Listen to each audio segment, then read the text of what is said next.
Hi, in this video I want to talk about arguments of objectivism and how many may falsely compare objective morality and objective ethics between objective reality. There's an objective reality, and just because there's an objective reality doesn't mean some kind of religious text or an argument used by I know many people and my own experience and understanding other people's experiences from what I've heard pretty much is that a lot of people think, oh, if you believe in an objective truth, that you believe in objective morality, and that's the thing is mostly spewed out by religious texts as an objective morality, objective right and wrong. It doesn't mean it's going to happen. The religious text doesn't say what's going to happen. It's just a bunch of self-enabled or self-justified, self-fulfilling prophecies that people like to associate between a religious text and the prophecies that are spoken in those and what they see happen. It doesn't say what's going to happen. It just says there's an objective morality. There's an objective truth, and objective ethics is based on an objective truth based on the implications, or like an idea based on an idea of a vacuum based on the vacuum that you see, or the door that you see, or whatever it may be, a clock, um, a webcam. It's an idea, and it's an idea that's objectively based on a real object that exists. Objective morality and ethics is something that's based on a real idea that exists in the world, based on events that can happen, and there's a better event and the worse event, and we're just saying it has value, and there's bad value, and it's about avoiding in the end more than anything. So these things exist, and the idea is separate, but it's still the same thing. It exists in the same reality. It's based on a physical function. It's just a projection based on an interaction that exists in the world itself. It's something that exists regardless. I like saying that, it exists regardless. Um, but yeah, it's not the same thing. In objective ethics is just in reaction to the idea of an objective morality. And the ethics means something, and the reality doesn't mean anything. It just means that, yes, there's a reality. Ethics and all that kind of stuff of value only matters because there's living things being victims of the reality that we're living in. And that's exactly what the point is. We're victims of this, and it means something because there's a living sentience. Otherwise, objective morality or objective existence wouldn't mean anything without us existing alongside that. So, without us, subjective anything wouldn't mean anything except the fact that it exists as an idea that existed before, or it would exist if there was a thing that had value. But an objective or reality exists regardless, without us or with us or without us, and the subjective would only exist with us. Without us projecting out onto the objective world, the subjective creating, we wouldn't be able to have a subjective because the subjective is created by the objective reality that we're living in. But a lot of these things are based on motivations, reasons. Um, but back to the basic idea. Objective morality, preached by ideas such as a religious text, can't be compared to a religious or objective morality. They're not the same thing. We're just saying the basic idea is just saying, yes, there's an objective truth, but that doesn't mean objectively something's going to happen the right way. We're just saying, yes, something's going to happen. It's best to do it this way. Without an objective morality preached by something like the Bible or any other kind of religious text is that it's trying to speak for morality that should be followed, a false morality, a contrived morality that should be followed, but it doesn't necessarily say it doesn't say what's going to happen. It just says follow these edicts, otherwise bad things will happen. It's a consequentialist kind of idea as opposed to things just happening. Consequentially, it's saying there's a purpose to the consequences that we experience as opposed to things just happening based on circumstances and cause and effect. But those things would be based on the same idea regardless. And there's no larger thing that's controlling those same functions other than being a part of those functions themselves. We're all part of that function. We're all the God because we're all part of that function that's serving the function or then the reality because we're all part of that existence that's causing the wheels to move forward and keep moving and moving. But there's no way to avoid it other than to do the do that we're doing by existing. That's all there is.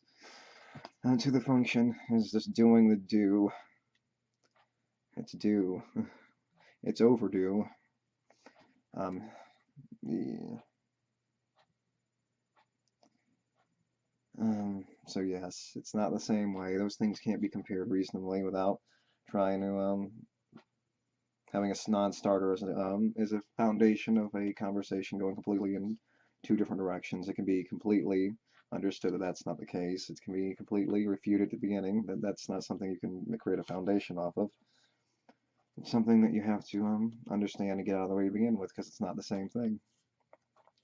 And just because an idea that's negative, positive comes from a negative thing or a wrong thing, doesn't mean it's necessarily an idea that shouldn't be beliefs. Are like you're evil, and therefore, if you're evil, um, everything you do is evil. No, it just means you're evil because you did something evil. Not everything just because you're evil, everything that now comes out of you is evil. That's a wrong way of looking at it, because that's not the case. You did something and you were, and doesn't mean you are now, but you did something, and someone says it's because of that, not because of everything you do is evil, and then a delusion that they're projecting onto you based on their interpretation of the way that they're viewing things. So that doesn't mean much of anything.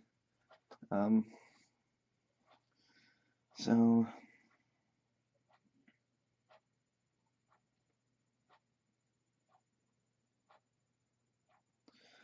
um, there's another part I want to get to. It's just trying to find a right way to frame it.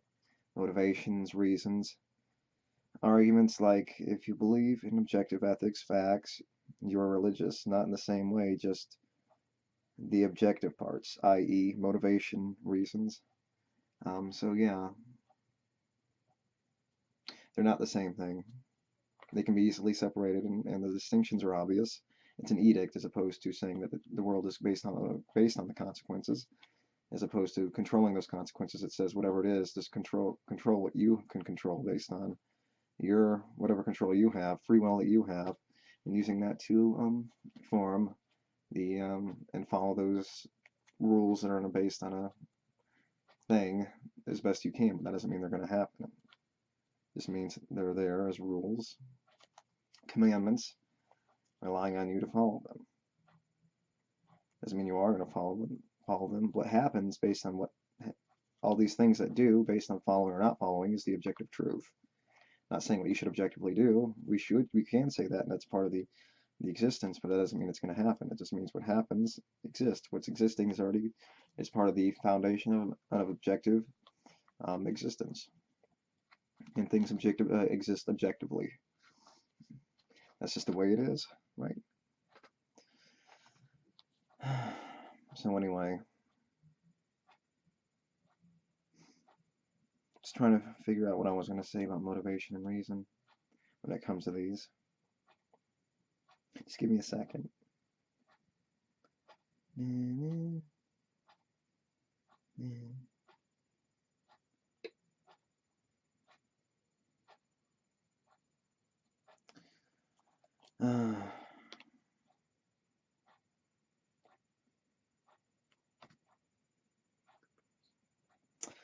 Anyway, I don't know exactly what I was going to say on that subject, but it was something to do with motivation and reasons that are driving the mechanism of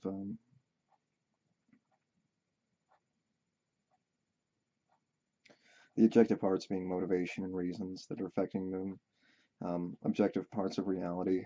Reasons, um, all those things are part of reality, and those are things that are driving something maybe like an objective morality that's being seen in light of a delusion that people may follow. Regardless, it's reasons, those are the objective parts, and motivations are part of that as well. That are the driving force of the mechanism of objective reality. Those are all part of it. So, I don't know what else to say on the subject, but that's pretty much the idea. But those things can be separated. The idea of an objective morality and objective truth are different. But that doesn't mean there's not an objective morality. It's just inside the objective truth. There's always a better and a worse. And the best is when there's no suffering, and the only way that can happen is if the function itself is destroyed from its roots. Therefore, there's no objective morality when there's no objective function that's existing as a function, but the objective reality still exists. So the objective morality that's claimed by so many of these things relies on the objective function for its of existence to begin with, and an ability to be in a negative circumstance to have these things to follow. So it's sort of like the existing inside of reality. It requires that very foundation to be there to begin with before it can be something to be considered as to have any meaning whatsoever, but it's something that's just a false idea that can't be followed, other than an edict that can exist as a part of the objective truth that's existing along with everything else. So regardless, they're not the same thing. I suppose that's the ultimate getaway idea with this. So I don't think there's anything else to say in this video. So anyway, until next time. Until next time, when another video is made. I'll see you then. Bye.